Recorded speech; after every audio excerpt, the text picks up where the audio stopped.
नमस्कार दोस्तों, स्वागत है एक बार फिर से आपके अपने एजुकेशन चैनल एजुट्यूबर देव पर। दोस्तों, आज से लगभग एक सप्ताह पहले तक आयोजित हो रही असिस्टेंट प्रोफेसर एग्ज़ाम 2024 में किस विषय के अंतर्गत कितनी उपस्थिति रही है, किस पद पे कितने सारे जो है वो कंपटीशन रहे हैं सब्जेक्ट वाइज, और उसके अलावा अगर हम बात करें तो क्या कुछ वो रीज़न रहे, टॉप 10 रीजन्स की भी हम बात करेंगे जिस वजह से जो है इतने बड़े 6000 ग्रेड पे वाले एग्ज़ाम में उपस्थिति जो रही है वो 1/4 से भी कम रही है। इन्हीं कुछ कारणों पर आज प्रकाश डालेंगे। साथ ही साथ जैसे मैंने कहा कि सभी विषयों के उपस्थिति के आंकड़े जानेंगे, कितनों को इंटरव्यू कॉल हो सकता है वो भी हम इस वीडियो में समझने की कोशिश करेंगे। तो सबसे पहले जो है वो हिंदी का एग्जाम हुआ, जिसके अंतर्गत हालांकि जीके का हुआ, उसको सबसे लास्ट में हम लोग देखेंगे। और एक महत्वपूर्ण बात यह है कि 40% मिनिमम आपको चाहिए होंगे, चाहे आप जनरल से हो, EWS से हो, MBC से हो, OBC, SC, ST, कोई सी भी आपकी कैटेगरी हो, आपको 40% मार्क्स जो है जनरल नॉलेज वाले पेपर में, 40% मार्क्स आपको जो है आपका जो फर्स्ट सेकंड पेपर है सब्जेक्ट वाला, विषय वाला, उसमें भी अलग अलग चाहिए होंगे। इसमें भूतपूर्व सैनिकों और दिव्यांगजनों को 40% जो न्यूनतम अंक है उसमें छूट दी गई है। अब वो छूट 4% है, 5% है, कितनी है उसका स्पष्टीकरण RPSC द्वारा जारी विज्ञप्ति में नहीं किया गया है। तो ये बात महत्वपूर्ण है। इससे महत्वपूर्ण बात यह है कि सभी जो विषय हैं, सभी जो प्रश्न पत्र हैं उसके अंतर्गत आपको उपस्थित होना आवश्यक है।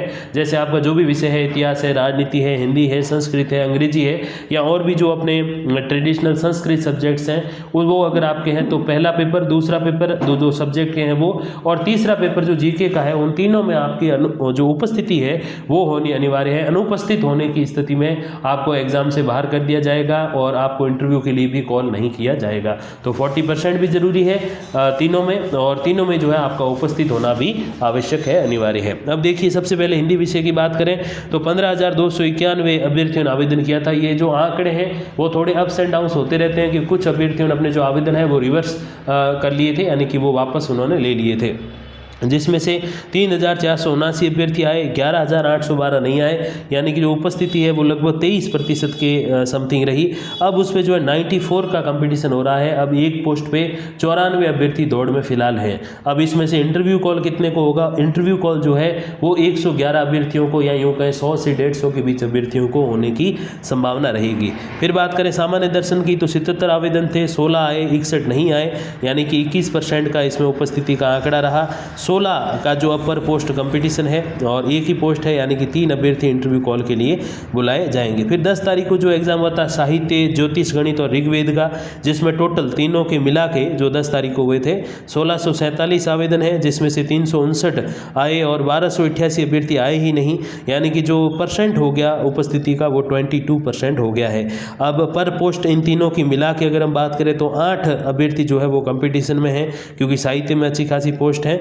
और अगर हम इंटरव्यू कॉल की बात करें तो साहित्य में 123 अभ्यर्थियों को इंटरव्यू कॉल हो सकता है, और ज्योतिष गणित में 6 और ऋग्वेद में केवल 3 अभ्यर्थियों को इंटरव्यू कॉल होने की संभावना रहेगी। अगले विषय की बात करें तो one of those most popular subjects की अगर बात करें तो उसमें राजनीति और इतिहास आते हैं। उसके आंकड़े आपके समूह को प्रस्तुत किए जा रहे हैं। 7,343 फॉर्म भरे गए थे पॉलिटिकल साइंस में, जिसमें से 1,000 भी नहीं आए, 6,371 अनुपस्थित रहे, 13.25% की ही उपस्थिति रही है। अब एक पोस्ट पे जो कंपटीशन है वो 194 का है। और अगर हम बात करें इंटरव्यू कॉल जो है वो पॉलिटिकल साइंस में कितने अभ्यर्थियों को हो सकता है, तो 15 अभ्यर्थियों को जो है इसमें इंटरव्यू कॉल होने की संभावना है। 20 भी हो सकते हैं, क्योंकि RPSC 3 गुना से थोड़ा ज़्यादा भी कभी कभी कॉल करती है।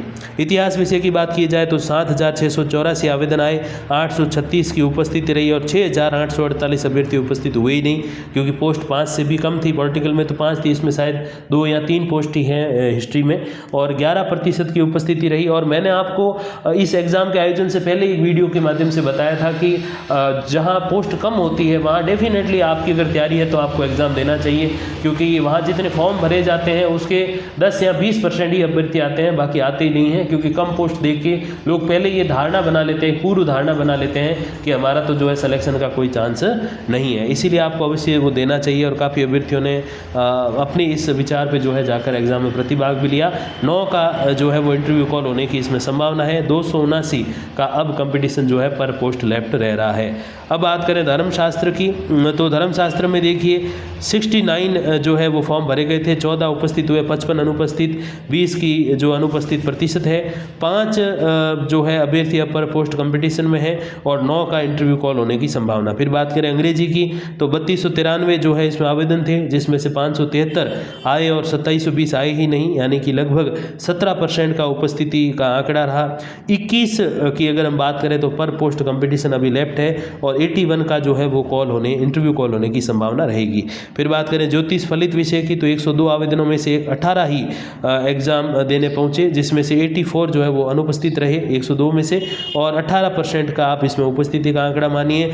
अब पर पोस्ट 18 का ही कंपटीशन है, क्योंकि एक ही पोस्ट है, 18 अभ्यर्थी आए हैं और 3 को जो है उसमें से इंटरव्यू कॉल हो जाएगा, यानी कि 15 ही अभ्यर्थी ऐसे होंगे जो कि इंटरव्यू कॉल को प्राप्त नहीं करेंगे। फिर बात करें सामान्य संस्कृत की, तो लगभग 3000 आवेदन आए थे, जिसमें से 600 की उपस्थिति और लगभग 2500 की अनुपस्थिति आप मान के चलें। 21% का इसमें उपस्थिति का आंकड़ा है। 17 अभ्यर्थी पर पोस्ट अभी मैदान में है और लगभग 125 अभ्यर्थियों को जो है वो इंटरव्यू कॉल होने की संभावना रहेगी। फिर बात करें हम व्याकरण, तो व्याकरण में 1480 आवेदन थे, जिसमें से 348 उपस्थित हुए, 1132 उपस्थित नहीं हुए। 24% का जो है उपस्थिति का प्रतिशत है। 10 अभ्यर्थी अब दौड़ में है पर पोस्ट के अनुसार और 111 को जो है वो इंटरव्यू कॉल होने की संभावना रहेगी। फिर भाषा विज्ञान की बात करें तो 112 आवेदन थे, जिसमें से 10 की उपस्थिति और 102 की अनुपस्थिति रही, यानी कि केवल और केवल सबसे कम 9% ही उपस्थिति रही है भाषा विज्ञान में। 5 अभ्यर्थी पर पोस्ट अब कंपटीशन में है और टोटल 6 को जो है वो इसमें इंटरव्यू कॉल के लिए बुलाया जाएगा, यानी कि 4 ही ऐसे रहेंगे जिनको इंटरव्यू कॉल नहीं मिलेगा, बाकी तो सबको इंटरव्यू कॉल हो जाएगा। फिर बात करें योग विज्ञान की, तो 275 इसमें आवेदन आए, 77 उपस्थित, 198 अनुपस्थित, यानी कि 28% का उपस्थिति का आंकड़ा है। 77 अब पर पोस्ट कंपटीशन में है और 3 को इसमें इंटरव्यू कॉल किया जाएगा। फिर बात करें यजुर्वेद की, तो यजुर्वेद में 54 आवेदन थे, 16 उपस्थित, 38 अनुपस्थित, यानी कि सबसे ज़्यादा लगभग 30% उपस्थिति रही है यजुर्वेद की, सबसे लास्ट एग्जाम भी था, और 8 पर पोस्ट इसमें कंपटीशन में है, जो 16 में से 6 को जो है वो इंटरव्यू कॉल होने की संभावना बताई जा रही है। अब बात करें जीके की, अब इसमें जो उपस्थित नहीं हुआ है ना, बाकी में भले वो 90-80% भी बना ले, 100% भी बना ले, तो कोई मतलब नहीं है, क्योंकि तीनों प्रश्न पत्रों में अलग अलग उपस्थिति और अलग अलग 40% न्यूनतम उत्तीर्णांक आपके होने आवश्यक हैं। तो सबसे पहले जीके का एग्जाम, जिसमें 37,918 जो है वो आवेदन किए गए थे टोटल, जिसमें से 8,350 ही अभ्यर्थी उपस्थित हुए इसमें एग्जाम देने के लिए। 29,568 को जो है अनुपस्थित माना गया है, यानी कि 22% का इसमें अब कंपटीशन लेफ्ट है। पर पोस्ट 42 अभ्यर्थी जो है वो अब मैदान में दिखाई दे रहे हैं। अब अनुपस्थिति के जो टॉप 10 रीजन है, उसमें से 9 रीजन पर हम बात करेंगे।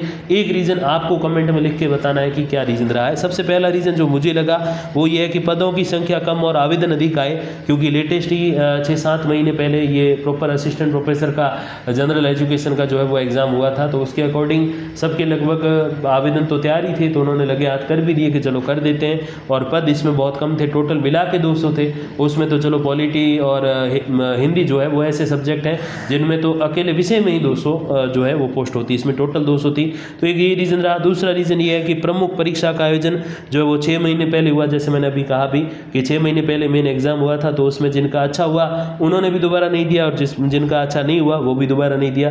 अच्छा हुआ उन्होंने इसलिए नहीं दिया कि चलो यार अपना उसमें हो ही जाएगा, क्यों परेशान हुआ जाए, और बुरा हुआ इसलिए नहीं दिया उन्होंने क्योंकि उन्होंने सोचा यार इतनी बड़ी ज़्यादा जो लगभग 2,000-2,2500 पोस्ट थी उसमें अपना नहीं हो रहा है, तो ये 200 है टोटल, उसमें तो अपना कहाँ हो जाएगा, ऐसी स्थिति भी रही। परीक्षा केंद्र की दूरी एवं सीमित परीक्षा केंद्र, क्योंकि ये ऑल राजस्थान का एग्जाम नहीं था, इतने सारे अभ्यर्थी नहीं थे, इतनी सारी पोस्ट भी नहीं थी, तो इसलिए इसको अजमेर और जयपुर में आयोजित करवाया गया, और ऑल राजस्थान जो संभाग है अपने पुराने वाले 7 और 3 नए वाले, उन पे इसका आयोजन नहीं कराया गया, इसलिए भी जो है अभ्यर्थी दूरी के कारण भी नहीं पहुंचे। फिर मौसम और जल भराव की जो स्थिति थी, बाढ़ की स्थितियाँ हो गई थी अजमेर में, इस एग्जाम्स के जो पूरा शेड्यूल है 8-10 दिन का, उसके आसपास पूरा जल भराव की, बाढ़ की स्थितियाँ थी, तो उस वजह से भी जो है अभ्यर्थी एग्जाम देने नहीं पहुंचे, महिला अभ्यर्थी वगैरह जो है वो एग्जाम देने नहीं पहुंची।